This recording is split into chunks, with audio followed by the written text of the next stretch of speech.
తెలంగాణ మరియు ఆంధ్రప్రదేశ్లో group 2 ఎగ్జామినేషన్కి prepare అయ్యే అభ్యర్థులందరికీ ఒక శుభవార్త. లాస్ట్ వీక్ మనం ₹1 కోర్స్ ఆఫర్ చేయడం జరిగింది. దీనికి 7 days వ్యాలిడిటీ ఇచ్చాము. ఈ కోర్స్ని చాలామంది తీసుకున్న తర్వాత సార్ మీ కంటెంట్ చాలా బాగుంది, క్లాసెస్ చాలా బాగా చెప్పించారు, ఎక్స్పర్ట్ ఫ్యాకల్టీస్ అందరూ కూడా మీకు క్లాస్ చెప్పడం జరిగింది, ఈ క్లాసెస్ని మేము కంటిన్యూ చేయాలనుకుంటున్నాము, మాకు ఏదైనా మంచి ఆఫర్ ఇవ్వండి అని చాలామంది స్టూడెంట్స్ కాల్ చేయడం జరిగిందనమాట. అందుకనే మనం ఇప్పుడు కంప్లీట్ కోర్స్ తెలంగాణ వాళ్ళకి అలానే ఏపీ వాళ్ళకి గ్రూప్ 2 మెయిన్స్ కోర్స్ కేవలం మనం ₹899కే ఆఫర్ చేయబోతున్నాము. మీకు దీంట్లో ఇంగ్లీష్ మీడియం క్లాసులు సపరేట్గా ఉంటాయి, తెలుగు మీడియం క్లాసులు సపరేట్గా ఉంటాయి. ₹899కి కంప్లీట్గా మీకు క్లాసెస్ అన్నీ కూడా అవైలబిలిటీలో వస్తాయి. మీరు ఒకవేళ సీరియస్గా గ్రూప్ 2 ఎగ్జామినేషన్ క్రాక్ చేయాలనుకుంటున్నట్లయితే కనుక అది ఆంధ్రప్రదేశ్ అయినా తెలంగాణ అయినా సరే వెంటనే చందన్ లాయర్స్ యాప్ డౌన్లోడ్ చేసుకుని మీరు కోర్సులో జాయిన్ అవ్వండి. మీకు కావాల్సిన బెస్ట్ కంటెంట్ మీకు మేము ప్రొవైడ్ చేయడం జరుగుతుంది. ఒకవేళ మీకు ఏమైనా సందేహాలు ఉంటే కనుక కింద స్క్రోల్ అవుతున్న నెంబర్స్కి కాల్ చేయండి. సామ్యవాదమునే మనము సోషలిజము అంటాం. సోషలిజం అంటే సమసమాజ స్థాపన, అంటే సమాజంలో ఆర్థిక అసమానతలను రూపుమాపాలి. ప్రతి పేదవాడు కూడా కనీస అవసరాలను పొందేలా ఉండాలి. కనీస అవసరాలు అంటే మనం కూడు గూడు గుడ్డ విద్య వైద్యం న్యాయం అనేది ప్రతి వ్యక్తి కూడా పొందగలగాలి. సమసమాజ స్థాపన చేయడమే సామ్యవాదం. దేశంలో ఉన్నటువంటి వనరులన్నీ కూడా సమాన పంపిణీ చేయడమే సామ్యవాదం. ఇలాంటి సామ్యవాద సూత్రాలను మన భారత రాజ్యాంగంలో 4వ భాగంలో పొందపరచడం జరిగింది. సో 4వ భాగంలో ఆదేశిక సూత్రాలు అనేటువంటివి ఉన్నాయి కదా, ఈ ఆదేశిక సూత్రాలలో మనకు సామ్యవాద అంశాలు అనేవి ఉన్నాయి. ఇక ప్రియాంబుల్లో అంటే పీఠికలో కూడా 1976 42వ రాజ్యాంగ సవరణ చట్టం ప్రకారం సామ్యవాదం అనే పదాన్ని కూడా మన పీఠికలో తీసుకురావడం జరిగింది. ఇక అదే కాకుండా పీఠికలో సాంఘిక ఆర్థిక రాజకీయ న్యాయపరమైన హక్కులు కూడా సామ్యవాద అంశాలను తెలియజేస్తున్నాయి. 1950 నుంచి మొదలుకొని 1990 వరకు భారత ప్రభుత్వం సామ్యవాద తరహా వ్యవస్థాపన కోసం అనేక సంస్కరణలు చేపట్టింది. ఆ సంస్కరణలలో ముఖ్యంగా భూ సంస్కరణలు తీసుకురావడం జరిగింది, వ్యవసాయ సంస్కరణలు తీసుకురావడం జరిగింది. అదేవిధంగా బ్యాంకుల జాతీయకరణ, సో ప్రైవేట్ బ్యాంకులను జాతీయం చేయడం జరిగింది, బ్యాంకుల జాతీయకరణ. తర్వాత రాజాభరణాల రద్దు మొదలైనటువంటి అన్నీ కూడా ఇవి మనకు సామ్యవాద తరహా వ్యవస్థాపన కోసం. కాబట్టి భారత రాజ్యాంగంలో సామ్యవాద తరహా లక్షణాలు అనేటువంటివి కూడా మనకు ఉన్నాయి. ఇక నెక్స్ట్ వన్ లౌకిక రాజ్యం. భారత రాజ్యాంగం ప్రకారం భారతదేశం ఒక సెక్యులర్ స్టేట్ అని చెప్పొచ్చు. ఎలా సెక్యులర్ స్టేట్ అని చెప్పొచ్చు అంటే భారత రాజ్యాంగంలో పౌరులకు right to freedom of religion అనేది ఇవ్వడం జరిగింది. Right to freedom of religion అనగా మత స్వేచ్ఛ హక్కును కల్పించారు. మత స్వేచ్ఛ హక్కును భారత పౌరులకు కల్పించడం జరిగింది. సో భారత రాజ్యాంగం పౌరులకు మత స్వేచ్ఛ హక్కుని ఇచ్చింది కాబట్టి ఇది లౌకిక రాజ్యం అని చెప్పొచ్చు. ఈ లౌకిక రాజ్యం యొక్క మెయిన్ కాన్సెప్ట్ ఏమిటి అంటే పరమత సహనము, మత సామరస్యము. పరమత సహనము, మత సామరస్యము. పరమత సహనము అంటే ప్రభుత్వము ఏ మతముకు ప్రత్యేకమైనటువంటి హోదా కల్పించడానికి వీల్లేదు, మరియు ప్రభుత్వము ఏ మతాన్ని అధికార మతముగా పేర్కొనడానికి వీల్లేదు. పరిపాలన నుండి మతము అనేటువంటిది వేరు చేయబడాలి. మతపరమైనటువంటి విషయాలలో ప్రభుత్వ జోక్యం ఉండరాదు. ప్రభుత్వ పరిపాలనలో మతపరమైనటువంటి ప్రాధాన్యత ఉండకూడదు. సో ఇలా ప్రభుత్వం అన్ని మతాలను సమానంగా చూడాలి. ఇది పరమత సహనం. మత సామరస్యం, పరమత సహనం సర్వమత సమానత్వం అని చెప్పేసి అంటాం. పరమత సహనము అంటే పౌరులందరూ కూడా అన్ని మతాలపైన సహనంతో ఉండాలి. అంటే తమ మతాన్ని అభిమానించుకోవాలి, ఇతర మతాల పట్ల ద్వేషాన్ని పెంచుకోవడానికి వీల్లేదు. దీన్ని పరమత సహనము అంటాం. తర్వాత సర్వమత సమానత్వం, ఇంతకుముందు చెప్పినటువంటిది సర్వమత సమానత్వం. సర్వమత సమానత్వం అంటే ప్రభుత్వం సర్వమత సమానత్వమును చూడాలి. సో ఏ మతమును అధికార మతంగా పేర్కొనడానికి వీల్లేదు, మరియు అన్ని మతాలను సమానంగా చూడాలి. ప్రభుత్వ పరిపాలనలో మతం అనేటువంటిది ప్రాధాన్యత ఉండకూడదు, మత విషయాలలో ప్రభుత్వ జోక్యం ఉండకూడదు. ఇది సర్వమత సమానత్వం. పౌరులు పరమత సహనమును కలిగి ఉండాలి. ఇలాంటిదే మన లౌకిక రాజ్యము. సో కాబట్టి భారత రాజ్యాంగం లౌకిక రాజ్యంకి సంబంధించిన లక్షణాలను కలిగి ఉంది. దీనికి నిదర్శనం భారత పౌరులకు మత స్వేచ్ఛ హక్కును కల్పించడమే. మన లౌకికత్వం యొక్క ప్రధాన అంశాలు ఏమిటి, మన లౌకికత్వం యొక్క మౌలిక అంశాలు ఏమిటి అంటే పరమత సహనం, సర్వమత సమానత్వము. సో నెక్స్ట్ వన్ గణతంత్ర రాజ్యం. సో భారతదేశము ఒక గణతంత్ర రాజ్యము అని చెప్పేసి మనకు తెలుస్తుంది. భారతదేశం గణతంత్ర రాజ్యం. గణతంత్ర వ్యవస్థకు ప్రతీక ఎవరు అంటే రాష్ట్రపతి. అంటే ఏ దేశ అధ్యక్షుడైతే ప్రజల చేత ప్రత్యక్షంగా లేదా పరోక్షంగా ఎన్నుకోబడిన వ్యక్తిగా ఉంటాడో, ఒక నిర్దిష్ట పదవి కాలానికి నేతను అంటే ఒక దేశ అధ్యక్షుణ్ణి, ఒక రాజ్య అధ్యక్షుణ్ణి ఎన్నుకోబడుతుందో సో ఆ దేశం గణతంత్ర రాజ్యంగా ఉంటుంది. కాబట్టి భారతదేశం రిపబ్లిక్ కంట్రీ. భారతదేశం రిపబ్లిక్ కంట్రీ అనడానికి మన దేశ అధ్యక్షుడు ఎన్నిక ద్వారా వస్తున్నారు, అంతేకాని వారసత్వంగా కాదు.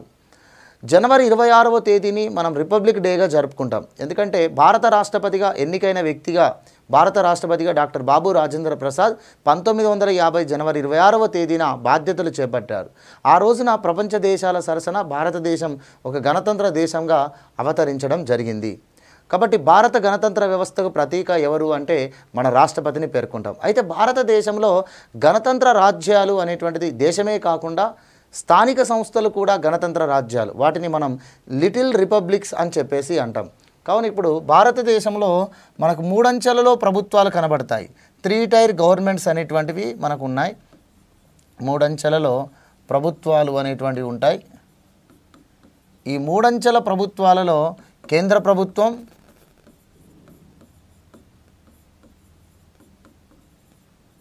లేదా దీన్ని మనం భారత ప్రభుత్వం అంటాం,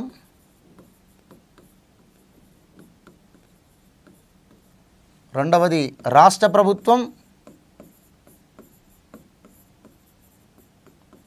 మూడవది స్థానిక ప్రభుత్వాలు.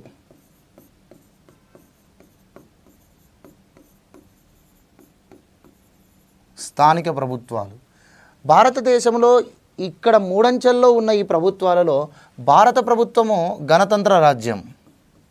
భారత ప్రభుత్వము గణతంత్ర రాజ్యం. స్థానిక ప్రభుత్వాలు కూడా గణతంత్ర రాజ్యాలే.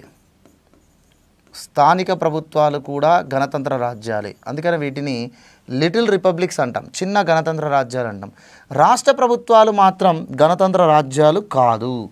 రాష్ట్ర ప్రభుత్వాలు మాత్రం గణతంత్ర రాజ్యాలు కాదు. ఎందుకంటే రాష్ట్రానికి అధినేత అయినటువంటి గవర్నరు ఎన్నిక ద్వారా పదవిలోకి రావడం జరగదు, నియామకం ద్వారా వస్తుంది.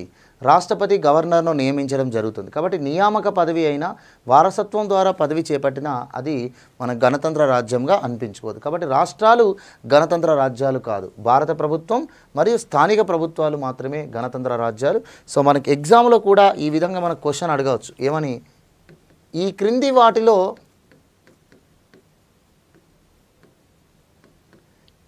వాటిలో గణతంత్ర రాజ్యం కానిదేమి, గణతంత్ర రాజ్యము కానిది అని అడగవచ్చు.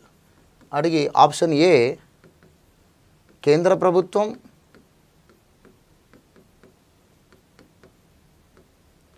ఆప్షన్ బి రాష్ట్ర ప్రభుత్వం,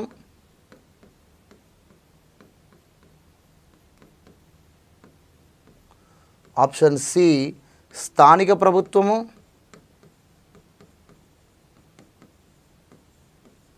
ఆప్షన్ డి పైవన్నీ అని ఈ మాదిరిగా ఇవ్వచ్చు. అప్పుడు కరెక్ట్ ఆన్సర్ ఏది ఇక్కడ ఏంటిదండి, రాష్ట్ర ప్రభుత్వము అనేది కరెక్ట్ ఆన్సర్. ఈ క్రింది వాటిలో గణతంత్ర రాజ్యం కానిది ఏమిటి అంటే రాష్ట్ర ప్రభుత్వం గణతంత్ర రాజ్యం కాదు. Okay right. తర్వాత రాజ్యాంగ సంస్థలు. మన భారత రాజ్యాంగం దేశ పరిపాలన కోసం కేంద్ర రాష్ట్ర పరిపాలన, కేంద్ర ప్రభుత్వం రాష్ట్ర ప్రభుత్వాలు పరిపాలన చేయడం కోసం మరియు ఆ పరిపాలన అనేటువంటిది రాజ్యాంగబద్ధంగా ఉండడం కోసం కొన్ని రాజ్యాంగపరమైన సంస్థలను ఏర్పాటు చేయడం జరిగింది. ఈ రాజ్యాంగపరమైనటువంటి సంస్థలలో మనకు ఎన్నికల సంఘం,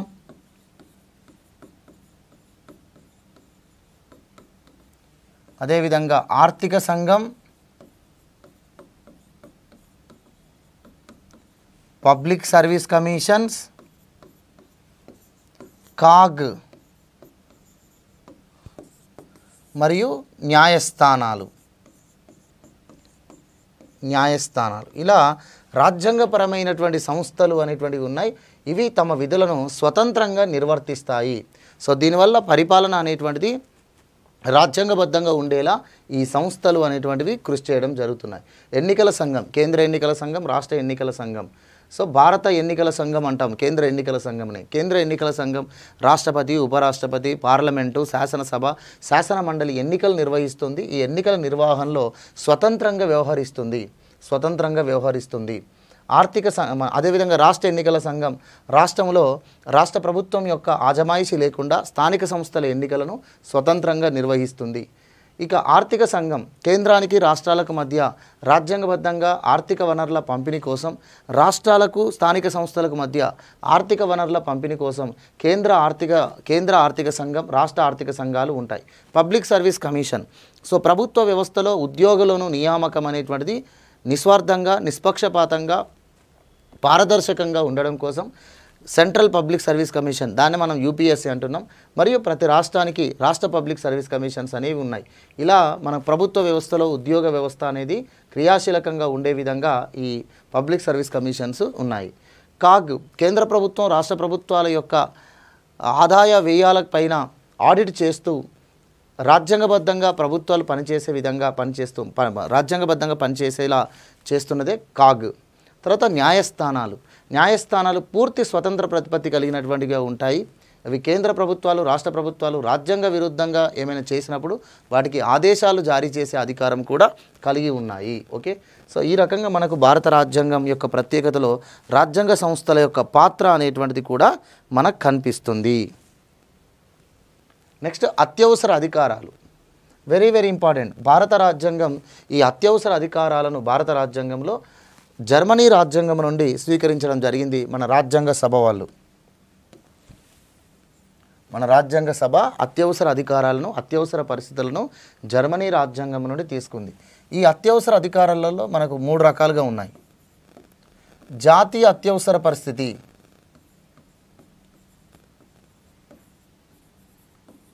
జాతీయ అత్యవసర పరిస్థితి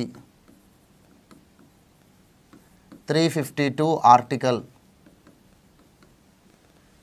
తర్వాత రాజ్యాంగ అత్యవసర పరిస్థితి,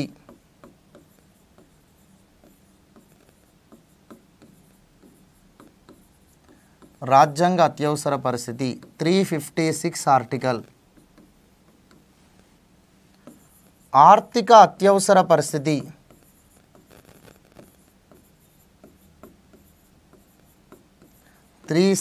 ఆర్టికల్ 360 ఆర్టికల్ ఆర్థిక అత్యవసర పరిస్థితి. ఇలా 3 రకాల అత్యవసర పరిస్థితులు అనేటువంటివి ఉన్నాయి. ఈ రాజ్యాంగ అత్యవసర పరిస్థితినే మనం రాష్ట్రపతి పాలన అని చెప్పేసి అంటాం. ఓకేనా? సో కాబట్టి జాతీయ అత్యవసర పరిస్థితి దేశంలో ఏదైనా సాయుధ తిరుగుబాట్లు జరిగినప్పుడు కానీ, ప్రభుత్వానికి వ్యతిరేకంగా తిరుగుబాట్లు జరిగినప్పుడు కానీ, అంతః కలహాలు జరిగినప్పుడు కానీ, లేదంటే భారతదేశంలోని ప్రాంతాలను శత్రు దేశాలు దురాక్రమణకు పాల్పడినప్పుడు కానీ నేషనల్ ఎమర్జెన్సీ అనేది రాష్ట్రపతి విధించే అవకాశం ఉంది. రాష్ట్రంలో రాజ్యాంగ పరిపాలన చేయాల్సినటువంటి ప్రభుత్వం రాజ్యాంగ విరుద్ధమైనటువంటి పరిపాలన చేసినప్పుడు లేదా రాజ్యాంగ సంక్షోభం ఏర్పడినప్పుడు ఆ రాష్ట్రంలో రాజ్యాంగ అత్యవసర పరిస్థితిని రాష్ట్రపతి ప్రకటిస్తారు. ఇక దేశం ఆర్థిక సంక్షోభం ఎదుర్కొన్నప్పుడు ఆర్థిక అత్యవసర పరిస్థితిని కూడా రాష్ట్రపతి విధిస్తాడు. ఇలా అత్యవసర పరిస్థితులను విధించే అధికారం, అత్యవసర అధికారాలను మన దేశంలో రాష్ట్రపతి కల్పించడం జరిగింది. ఇది మన రాజ్యాంగంలో ఉన్నటువంటి ఒక ప్రత్యేకత. దీన్ని జర్మనీ రాజ్యాంగం నుండి గ్రహించాము. రాజ్యాంగ సవరణ పద్ధతి, రాజ్యాంగ సవరణ పద్ధతి అన్నాం.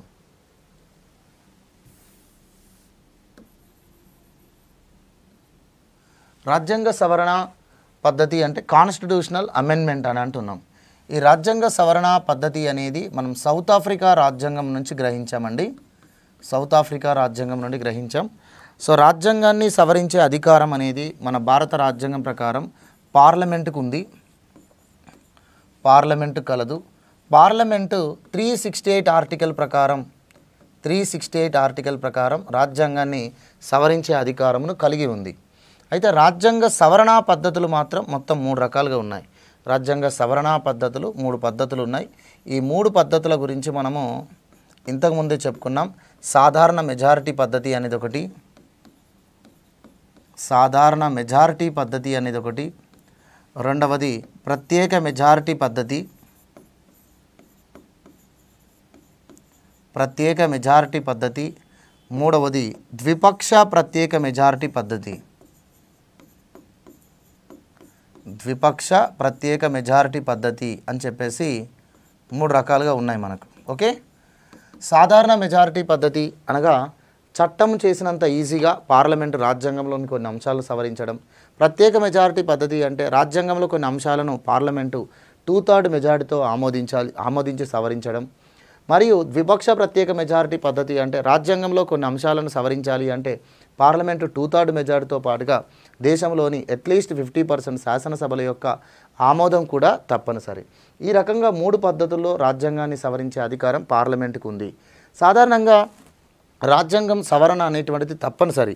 ఎందుకంటే ఏ రాజ్యాంగమైనా కూడా పవిత్రమైనది కాదు. పవిత్రమైనది అంటే అది మార్చుకోవడానికి వీలు లేనటువంటిది కాదు. ఖచ్చితంగా రాజ్యాంగం అన్నప్పుడు కాలానుగుణంగా ప్రజల యొక్క అవసరాలకు తగ్గట్టుగా ప్రజల యొక్క ప్రయోజనాలను దృష్టిలో పెట్టుకొని దాన్ని మార్చే అధికారం ఉండాలి. అయితే రాజ్యాంగాన్ని మార్చడం కోసం ప్రత్యేక రాజ్యాంగ సభ ఏర్పాటు చేయడం లేదంటే శాసనసభలకే రాజ్యాంగాన్ని సవరించే అధికారం కల్పించడం అనేది 2 పద్ధతులు ఉంటాయి. ఉదాహరణకు ఫ్రెంచ్ రాజ్యాంగంలో తీసుకుంటే, ఫ్రాన్స్ రాజ్యాంగంలో తీసుకుంటే ఫ్రాన్స్ రాజ్యాంగాన్ని సవరించేటప్పుడు మళ్ళీ రాజ్యాంగ సభ ఏర్పాటు చేయడం అనేది జరుగుతూ ఉంటుంది. అయితే ఇది భారత రాజ్యాంగ సభ మాత్రం ఈ విధమైన పద్ధతిని తీసుకోలేదు. భారత రాజ్యాంగమును మౌలిక రాజ్యాంగమును రూపొందించింది మన రాజ్యాంగ సభ, మన రాజ్యాంగ పరిషత్. అయితే ఈ మౌలిక రాజ్యాంగాన్ని మాత్రం మార్చుకునే అధికారం మాత్రం పార్లమెంట్కి ఇవ్వడం జరిగింది. అందుకోసం ప్రత్యేక రాజ్యాంగ సభ అవసరమేమీ లేదు. కానీ మన రాజ్యాంగం యొక్క మౌలిక నిర్మాణాన్ని మార్చకుండా, మన రాజ్యాంగం యొక్క మౌలిక స్వరూపాన్ని మార్చకుండా రాజ్యాంగాన్ని సవరణ చేసే అధికారం మాత్రమే పార్లమెంటుకు ఉంది అనే విషయాన్ని మనం ఇక్కడ తెలుసుకోవాలి. అందుకే మౌలిక రాజ్యాంగం అంటే నేను 395 ఆర్టికల్స్ అని, 8 షెడ్యూల్స్, 22 భాగాలు అని చెప్పాను. సో ఇది మౌలిక రాజ్యాంగం. ఈ రాజ్యాంగమును రాజ్యాంగ సభ ఏర్పాటు చేసింది. రాజ్యాంగ పరిషత్ ద్వారా ఈ మౌలిక రాజ్యాంగం ఏర్పడింది. కాబట్టి ఈ మౌలిక రాజ్యాంగమును మార్చుకునే అధికారం మాత్రమే పార్లమెంటుకు ఉంది. అంతేకాని మౌలిక ఈ రాజ్యాంగమును సవరించే అధికారం, మార్చుకునే అధికారం మాత్రం పార్లమెంటుకు ఉంది. కానీ మౌలిక నిర్మాణమును మార్చే అధికారం మాత్రం పార్లమెంటుకు లేదు. మౌలిక నిర్మాణాన్ని మార్చే అధికారం మాత్రం పార్లమెంటుకు లేదు. అంటే రాజ్యాంగ సవరణ అనేది రాజ్యాంగ పరిధిని పెంచేటట్టుగా ఉండాలి, అంతేకాని రాజ్యాంగ పరిధిని తగ్గించేటట్టుగా ఉండడానికి వీల్లేదు. ఇది మన కేశవనంద భారతి కేసులో సుప్రీంకోర్టు జడ్జిమెంట్ ద్వారా పేర్కొనడం జరిగింది. కేశవనంద భారతి కేసులో 1973లో మన భారత సుప్రీంకోర్టు రాజ్యాంగాన్ని సవరించే అధికారం పార్లమెంటుకు ఉంది. కానీ ఆ సవరణ అనేది రాజ్యాంగ పరిధిని పెంచేటట్టుగా ఉండాలి, రాజ్యాంగ అధికారాలను నిర్వర్తించడం కోసం ఆ సవరణ చేయబడి ఉండాలి. కానీ మౌలిక రాజ్యాంగమును కుదించడం కోసం మాత్రం కాదు. మౌలిక నిర్మాణంకు భంగం కలగకుండానే పార్లమెంటు సవరణ చేయాలి అని చెప్పేసి పేర్కొన్నారు. తర్వాత అఖిల భారత సర్వీస్ కమిషన్స్. ఈ అఖిల భారత సర్వీస్ కమిషన్స్ అనేవి మన భారత రాజ్యాంగపరమైనటువంటి పదవులు ఇవి. ఎందుకంటే 14వ ఆర్టికల్లో 14th ఆర్టికల్లో మన 14th పార్ట్ భారత రాజ్యాంగంలోని 14వ భాగంలో అఖిల భారత సర్వీసుల గురించి ఉంది. ఈ అఖిల భారత సర్వీసులు అనేటువంటివి బ్రిటిష్ పరిపాలన కాలంలో ఏర్పడినటువంటివి. వాటిని మనం ఇండియన్ సివిల్ సర్వీసెస్ అని పిలిచేవాళ్ళం. భారతదేశానికి స్వాతంత్రం వచ్చిన తర్వాత 1947లో మన భారతదేశ అవసరాలకు తగ్గట్టుగా మన సివిల్ సర్వీస్ వ్యవస్థను ఆనాడు మనం ఏర్పాటు చేసుకున్నాం. అఖిల భారత సర్వీసుల యొక్క పితామహుడిగా సర్దార్ వల్లభాయ్ పటేల్ని పేర్కొంటాం. ఈ అఖిల భారత సర్వీసులు ఏమిటయ్యా అంటే ఐఏఎస్, ఐపీఎస్, ఐఎఫ్ఎస్. ప్రారంభంలో ఐఏఎస్, ఐపీఎస్ మాత్రమే మనకు అఖిల భారత సర్వీసులుగా ఉండేవి. 1960sలో ఐఎఫ్ఎస్ను కూడా అఖిల భారత సర్వీస్గా చేశారు. Indian administrative service, Indian police service, Indian forest service అని చెప్పి 3 సర్వీసులు అఖిల భారత సర్వీసులు అన్నారు. అఖిల భారత సర్వీసులు అంటే అర్థం ఏంటంటే వీళ్ళు కేంద్ర ప్రభుత్వంలో పనిచేయడం జరుగుతుంది, ఇవే సర్వీసులు వాళ్ళు కేంద్ర ప్రభుత్వంలో అధికారంగా ఉపయోగించుకుంటారు అధికారులుగా, ఇదే సర్వీసు వాళ్ళను రాష్ట్ర ప్రభుత్వ సర్వీసులకు కూడా ఉపయోగించుకుంటారు. అందుకని వీరిని ఆల్ ఇండియా సర్వీసులు అంటారు. ఓకేనా. సో ఐఏఎస్, ఐపీఎస్, ఐఎఫ్ఎస్లు రాష్ట్ర ప్రభుత్వంలోని ఉన్నత స్థాయి అధికారులుగా ఉంటారు, కేంద్ర ప్రభుత్వంలో కూడా ఉన్నత స్థాయి అధికారులుగా ఉంటారు. రీసెంట్గా మోడీ గవర్నమెంట్ కేంద్ర ప్రభుత్వం ఒక ఆదేశం చేసింది. ఏమిటి అంటే ఈ ఇండియన్ పోలీస్ సర్వీసుల విషయంలో కొంత మార్పులు చేయాలి అని చెప్పి. ఎందుకు ఇండియన్ పోలీస్ సర్వీసులే కాకుండా ఆల్ ఇండియా సర్వీసులను కొంత మార్పులు చేయాలి. ఆల్ ఇండియా సర్వీసులు అనేవి రాష్ట్ర ప్రభుత్వాలకు కేటాయిస్తున్నారు, కొంతమంది సెంట్రల్ సర్వీస్కి వెళ్తున్నారు. అయితే సెంట్రల్ సర్వీసులలో పనిచేయడం అనేటువంటిది ఐఏఎస్, ఐపీఎస్, ఐఎఫ్ఎస్లు అనేటువంటి చాలా తగ్గుముఖం పట్టింది. ఎక్కువగా రాష్ట్ర ప్రభుత్వాలలోనే ఉండిపోతున్నారు.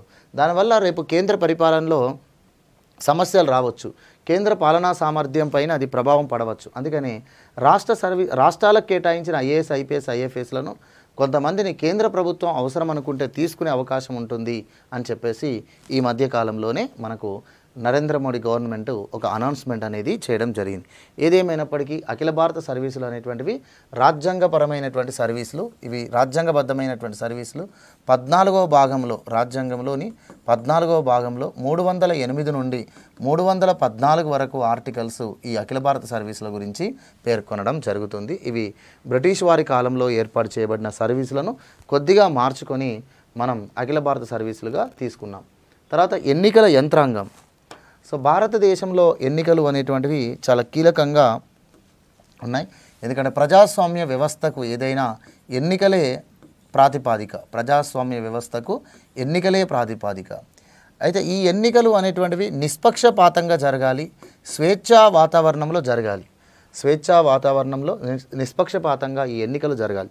అంటే ప్రజలు ఎలాంటి భయభ్రాంతులకు కానీ మరియు ఏ విధమైనటువంటి ప్రలోభాలకు కానీ లొంగకుండా ప్రజలు తమ ఓటు హక్కును స్వేచ్ఛగా వినియోగించుకునే అవకాశం ఉండాలి. అందుకోసమే భారతదేశంలో ఎన్నికల సంఘం అనేది, భారత ఎన్నికల సంఘం అనేది ఎన్నికలను రాజ్యాంగబద్ధంగా నిర్వహించడంలో, నిష్పక్షపాతంగా ఎన్నికలు నిర్వహించడంలో స్వతంత్ర అధికారాలను కలిగి ఉంది. తర్వాత ఓటు హక్కు అనేది కూడా మతము, కులము, జాతి, లింగభేదము అనేటువంటివి ఏవీ కూడా లేకుండా వయస్సు ఆధారంగా ఓటు హక్కు అనేది కల్పించబడుతుంది. అందుకని దీన్ని మనం వయోజన ఓటు హక్కు అంటున్నాం. ప్రారంభంలో 21 సంవత్సరాలు నిండినటువంటి వ్యక్తులకు ఓటు హక్కు పొందే అవకాశం ఉండేది. సో రాజ్యాంగంలో సవరణ చేసి, అంటే 326 ఆర్టికల్ అనేది ఓటు హక్కుకు సంబంధించినటువంటి అంశాన్ని తెలియజేస్తుంది. 326 ఆర్టికల్లో 21 సంవత్సరాలు నిండినటువంటి వ్యక్తులు ఓటు హక్కు పొందడానికి అర్హులు అని ఉండేది. దీన్ని 1988 సంవత్సరంలో 61వ రాజ్యాంగ సవరణ చట్టం చేసి 18 సంవత్సరాలకు తగ్గించారు. 21 నుంచి 18 సంవత్సరాలు తగ్గించారు. సో ఇది 1989 సంవత్సరం నుంచి అమల్లోనికి వచ్చింది. 1989 సంవత్సరం నుంచి అమల్లోనికి వచ్చింది. 18 సంవత్సరాలు నిండినటువంటి వ్యక్తులు 1989వ సంవత్సరం నుంచి ఎన్నికలలో ఓటు వేసే హక్కును పొందుతున్నారు. ఇవి ఏ లోక్సభ ఎన్నికలు అని చెప్పేసి ఒకసారి ఎగ్జామ్లో అడిగారు. ఎన్నవ లోక్సభ ఎన్నికల నుంచి 18 సంవత్సరాల నుండినటువంటి వయోజనులు ఓటు హక్కును వినియోగించుకుంటున్నారు అంటే 9వ లోక్సభ ఎన్నికల నుంచి. 9వ లోక్సభ ఎన్నికలు అనేటువంటివి 1989లో జరిగాయి. 9వ లోక్సభ ఎన్నికలు. ఈ 9వ లోక్సభ ఎన్నికల్లో మొదటిసారిగా 18 సంవత్సరాలు నిండినటువంటి వయోజనులు తమ ఓటు హక్కును వినియోగించుకుంటున్నారు. సో మౌలిక రాజ్యాంగంలో 21 సంవత్సరాలు నిండినటువంటి వ్యక్తులు ఓటు హక్కు పొందే అవకాశం ఉండేది. దీన్ని 18 సంవత్సరాలకు తగ్గించినటువంటి ప్రభుత్వం రాజీవ్ గాంధీ ప్రభుత్వం. సో రాజీవ్ గాంధీ ప్రభుత్వమే 1988లో 61వ రాజ్యాంగ సవరణ చట్టం చేసి ఓటు హక్కు పొందే అర్హత వయసును 18 సంవత్సరాలకు తగ్గించింది. ఇక అదేవిధంగా భారత రాజ్యాంగంలో 325వ ఆర్టికల్ కూడా ఏమని చెప్తుందంటే ఓటర్ల జాబితాలో పేరు నమోదుకు మతము, కులము, జాతి, లింగ భేదం అనేవి ఏవి కూడా అడ్డు రావు, ఏవి కూడా అవరోధం కాదు. అంటే ఏ వ్యక్తి కూడా మతం ప్రకారం కులం ప్రకారము ఓటర్ల జాబితాలో పేరు నమోదు చేయమని కోరే అవకాశం లేదు. మరియు ఏ వ్యక్తి యొక్క ఓటు హక్కు కల్పించేటప్పుడు కూడా వారి మతము కులము భాష జాతి అనేటువంటి వ్యత్యాసాలను పాటించరాదు అని చెప్పేసి అన్నారు. సో ఓటు హక్కు అనేది పూర్తిగా వయోజనపరమైనటువంటి హక్కు, ఓటు పొందడం ఇప్పుడు ఓటు హక్కు అనేటువంటిది మనకు ఏ విధంగా కల్పించబడుతుంది అంటే వయస్సు ఆధారంగా మాత్రమే కల్పించబడుతుంది. ఓటు హక్కు పొందడంలో ఎలాంటి వివక్షత లేదు. కానీ ఓటు హక్కును ప్రజలు వినియోగించుకోవడంలో మాత్రం ఈరోజు ఉన్నటువంటి రాజకీయ వ్యవస్థలో అనేక రకాల ప్రలోభాలకు లొంగిపోయి మతమనో కులమనో లేదా డబ్బు మద్యం అనేటువంటి వాటి ప్రభావం వల్ల ఓటు హక్కును ప్రజలు స్వేచ్ఛగా వినియోగించుకోలేకపోతున్నారు. ఇది భారత ప్రజాస్వామ్య వ్యవస్థకు చాలా ప్రమాదం. ఎందుకంటే ప్రజాస్వామ్యంలో ఎన్నికలు అనేవి నిష్పక్షపాతంగా జరపడం కోసం ఎన్నికల సంఘం ఉన్నప్పటికీ ఎన్నికల్లో తమ ఓటు హక్కును ప్రజలు స్వేచ్ఛగా వినియోగించుకోలేకపోతే అది సరైనది కాదు. అందుకని ఎన్నికల్లో ప్రజలు ఓటు హక్కును స్వేచ్ఛగా వినియోగించుకునే విధంగా ఎలాంటి ప్రలోభాలకు లొంగకుండా ఉండడం కోసం కొన్ని చర్యలు కూడా ఈ మధ్యకాలంలో ఎన్నికల సంఘం చేపట్టింది. అందులో భాగమే ఎన్నికల కోడ్. ఈ ఎన్నికల కోడ్ను దృష్టిలో పెట్టుకొని మద్యం డబ్బును పంపిణీ చేయడం పైన నియంత్రణ చర్యలు అనేటువంటివి తీసుకురావడం జరిగింది. తర్వాత ఈ ఎన్నికల్లో రాజకీయ పార్టీలు అనేటువంటివి చాలా కీలకమైనవి. అయితే రాజకీయ పార్టీలలో ఎక్కువగా అవినీతి అనేటువంటిది పెరిగిపోతుంది. కాబట్టి రాజకీయ పార్టీల్లో పార్టీ టికెట్ కానీ లేదా రాజకీయ పార్టీ వ్యవస్థాపకులు అవినీతి సంపదను రాజకీయాలకు ఉపయోగించడం కానీ ఇవన్నీ జరుగుతున్నాయి. కాబట్టి అవినీతి రహిత రాజకీయాలు జరగాలి అని చెప్పేసి న్యాయస్థానాలు ఈ మధ్యకాలంలో తీర్పులు కూడా ఇవ్వడం జరుగుతుంది. ముఖ్యంగా నేరపరమైన రాజకీయాలపైన నియంత్రణ ఉండాలి అని చెప్పి సుప్రీంకోర్టు తీర్పునివ్వడం ఇక్కడ కోసమేరపు అని చెప్పొచ్చు. సో ఈ రకంగా భారతదేశంలో రాజ్యాంగం ప్రకారం ఎన్నికలు నిజాయితీగా నిష్పక్షపాతంగా జరగడం కోసం రాజ్యాంగపరమైనటువంటి సంస్థలు ఉన్నాయి. మరియు ఆ విధమైనటువంటి వ్యవస్థ ఏర్పడడం కోసం న్యాయస్థానాలు కూడా పనిచేస్తున్నాయి. సో ఇవి భారత రాజ్యాంగంకు సంబంధించినటువంటి ముఖ్యమైనటువంటి లక్షణాలు. ఓకే, సో భారత రాజ్యాంగంకు సంబంధించినటువంటి ప్రతి లక్షణంలో ప్రతి అంశం కూడా చాలా ఇంపార్టెంట్. దాన్ని బేస్ చేసుకొని మనకి ఎగ్జామ్లో క్వశ్చన్ రావచ్చు. ఇప్పుడు మనం చివరిగా చెప్పుకున్నటువంటి ఎన్నికల యంత్రాంగం నుంచి క్వశ్చన్స్ వస్తే ఏ విధంగా వస్తాయంటే ఒకసారి చూడండి. రాజకీయ పార్టీల గురించి క్వశ్చన్స్ రావచ్చు.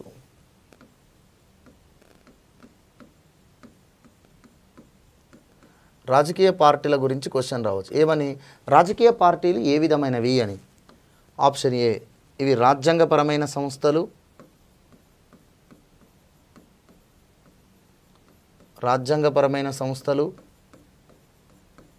ఆప్షన్ బి, చట్టబద్ధమైన సంస్థలు.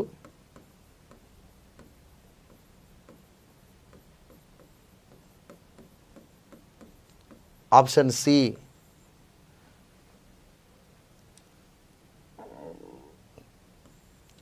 రాజ్యాంగేతర చట్టేతర సంస్థలు.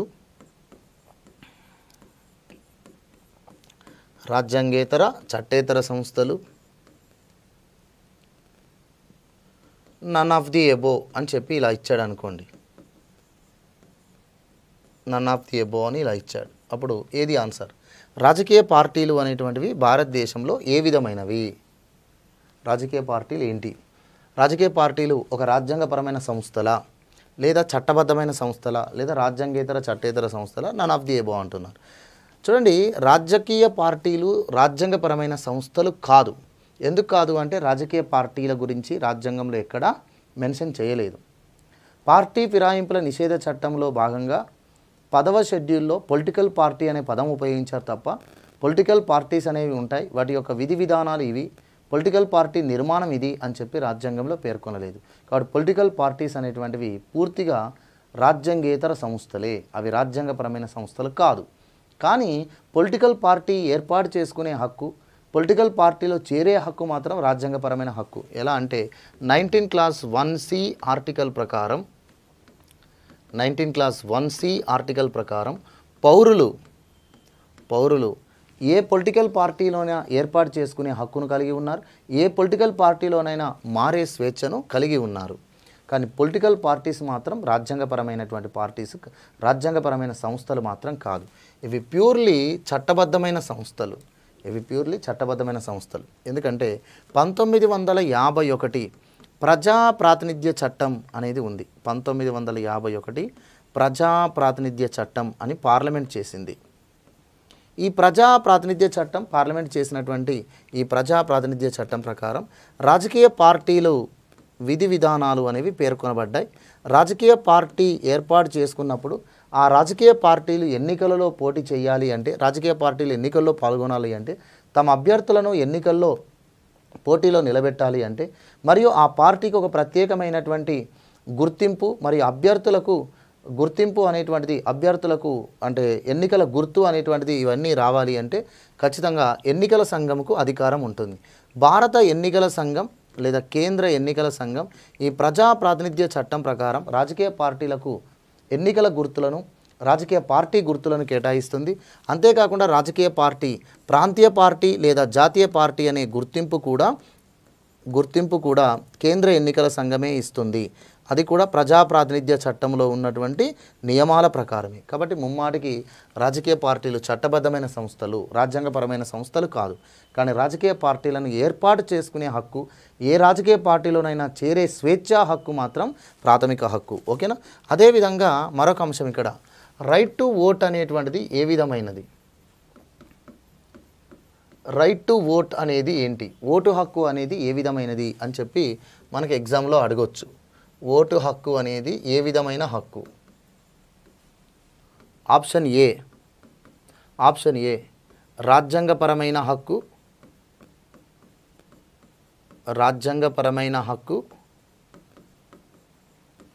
కానీ ప్రాథమిక హక్కు కాదు.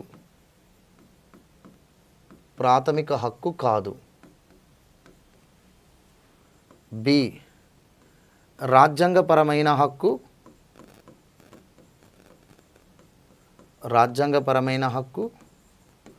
మరియు ప్రాథమిక హక్కు. రాజ్యాంగపరమైన హక్కు మరియు ప్రాథమిక హక్కు. సి రాజ్యాంగపరమైన హక్కు చట్టబద్ధమైన హక్కు మరియు చట్టబద్ధమైన హక్కు.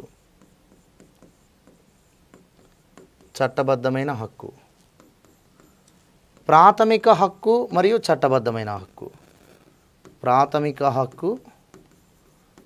చట్టబద్ధమైన హక్కు. సో ఈ రకంగా మనకి ఎగ్జామ్లో క్వశ్చన్ వచ్చే అవకాశం ఉంటుంది రైట్ టు ఓటు పైన.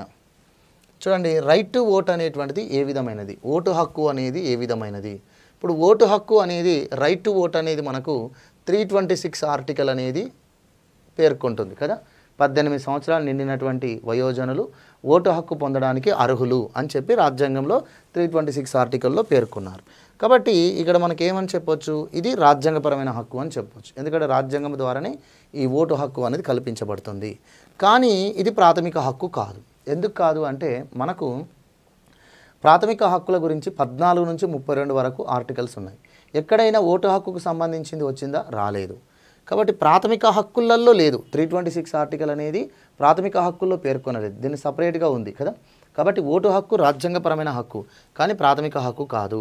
మరి ఓటు హక్కుకు సంబంధించినటువంటివి ఎలా మనకు వస్తాయి అంటే, దీనికి ఒక చట్టం ఉంది. ఆ చట్టమే 1950 ప్రజా ప్రాతినిధ్య చట్టం. 1950-51 ప్రజా ప్రాతినిధ్య చట్టం ప్రకారము పౌరులకు ఓటు హక్కును అనేది ప్రభుత్వం అనేది కల్పిస్తుంది. భారత ఎన్నికల సంఘం ఓటర్ లిస్టు తయారు చేస్తుంది. మరియు ఓటు హక్కు పొందేటప్పుడు కొన్ని కండిషన్స్ ఉంటాయి. ఖైదీలకు ఓటు వేసే అవకాశం ఉండదు. మతిస్థిమితం లేని వ్యక్తులకు ఓటు వేసేటువంటి అవకాశం ఉండదు. కాబట్టి ఓటు హక్కు అనేది కొన్ని షరతుల ప్రకారము మన ఎన్నికల సంఘం కల్పిస్తుంది. అది కూడా 1950-51 ప్రజా ప్రాతినిధ్య చట్టాల ప్రకారం. అంటే ఓటు హక్కు రాజ్యాంగం కల్పించింది, కానీ ఇది ప్రాథమిక హక్కు కాదు. ఒక చట్టం ప్రకారం ఈ హక్కును మనం కలిగి ఉన్నాం. అందుకనే ఇది పూర్తిగా ఓటు హక్కు అనేది రాజ్యాంగపరమైన హక్కు మరియు చట్టబద్ధమైన హక్కు అనే విషయాన్ని ఇక్కడ మీరు గుర్తుంచుకోండి. ఓకేనా? రాజ్యాంగపరమైన హక్కు, చట్టబద్ధమైన హక్కు. ఇప్పుడు ఓటు హక్కు ప్రాథమిక హక్కు అయితే మనం ఎన్నికల్లో ఓటు వేసేటప్పుడు ఒక్కొక్కసారి ఓటర్ లిస్టులో మన పేరు ఉండదు. ఓటర్ లిస్టులో పేరు లేకపోవడం వల్ల మనం ఓటు వేసే అవకాశం ఉంటుందా? ఉండదు.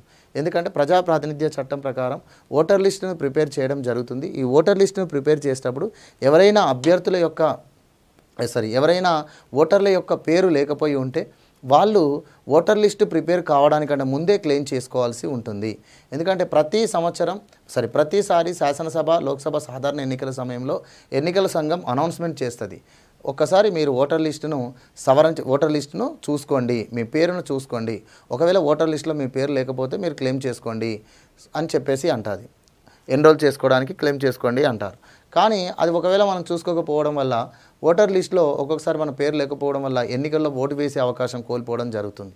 ఎందుకంటే ఇది ముమ్మాటికి చట్టబద్ధమైన హక్కు మాత్రమే, ప్రాథమిక హక్కు కాదు. ప్రాథమిక హక్కు అయినట్లయితే ఓటర్ లిస్టులో పేరు లేకపోయినా ఓటు వేసే అవకాశం ఖచ్చితంగా కల్పించాల్సిందే. ఓకే, సో భారత రాజ్యాంగం ప్రకారం ఓటు హక్కు పొందడం జరుగుతుంది. కానీ ఇది పూర్తిగా చట్టబద్ధమైన హక్కు, రాజ్యాంగపరమైన హక్కు. సో ఈ మాదిరిగా మనకు భారత రాజ్యాంగం ముఖ్య లక్షణాల యొక్క కాన్సెప్ట్ అంశాలపైన మనకు క్వశ్చన్స్ వచ్చే అవకాశం ఉంది. Thank you friends. తెలంగాణ మరియు ఆంధ్రప్రదేశ్లో గ్రూప్ 2 ఎగ్జామినేషన్కి ప్రిపేర్ అయ్యే అభ్యర్థులందరికీ ఒక శుభవార్త. లాస్ట్ వీక్ మనం ₹1 కోర్స్ ఆఫర్ చేయడం జరిగింది. దీనికి 7 days వ్యాలిడిటీ ఇచ్చాము. ఈ కోర్స్ని చాలామంది తీసుకున్న తర్వాత సార్ మీ కంటెంట్ చాలా బాగుంది, క్లాసెస్ చాలా బాగా చెప్పించారు, ఎక్స్పర్ట్ ఫ్యాకల్టీస్ అందరూ కూడా మీకు క్లాస్ చెప్పడం జరిగింది, ఈ క్లాసెస్ని మేము కంటిన్యూ చేయాలనుకుంటున్నాము, మాకు ఏదైనా మంచి ఆఫర్ ఇవ్వండి అని చాలామంది స్టూడెంట్స్ కాల్ చేయడం జరిగిందనమాట. అందుకనే మనం ఇప్పుడు కంప్లీట్ కోర్స్ తెలంగాణ వాళ్ళకి, అలానే ఏపీ వాళ్ళకి గ్రూప్ 2 మెయిన్స్ కోర్స్ కేవలం మనం ₹899 ఆఫర్ చేయబోతున్నాము. మీకు దీంట్లో ఇంగ్లీష్ మీడియం క్లాసులు సపరేట్గా ఉంటాయి, తెలుగు మీడియం క్లాసులు సపరేట్గా ఉంటాయి. ₹899 కంప్లీట్గా మీకు క్లాసెస్ అన్నీ కూడా అవైలబిలిటీలో వస్తాయి. మీరు ఒకవేళ సీరియస్గా గ్రూప్ 2 ఎగ్జామినేషన్ క్రాక్ చేయాలనుకున్నట్లయితే కనుక అది ఆంధ్రప్రదేశ్ అయినా తెలంగాణ అయినా సరే వెంటనే చందన్ లాయర్స్ యాప్ డౌన్లోడ్ చేసుకుని మీరు కోర్సులో జాయిన్ అవ్వండి. మీకు కావాల్సిన బెస్ట్ కంటెంట్ మీకు మేము ప్రొవైడ్ చేయడం జరుగుతుంది. ఒకవేళ మీకు ఏమైనా సందేహాలు ఉంటే కనుక కింద స్క్రోల్ అవుతున్న నెంబర్స్కి కాల్ చేయండి.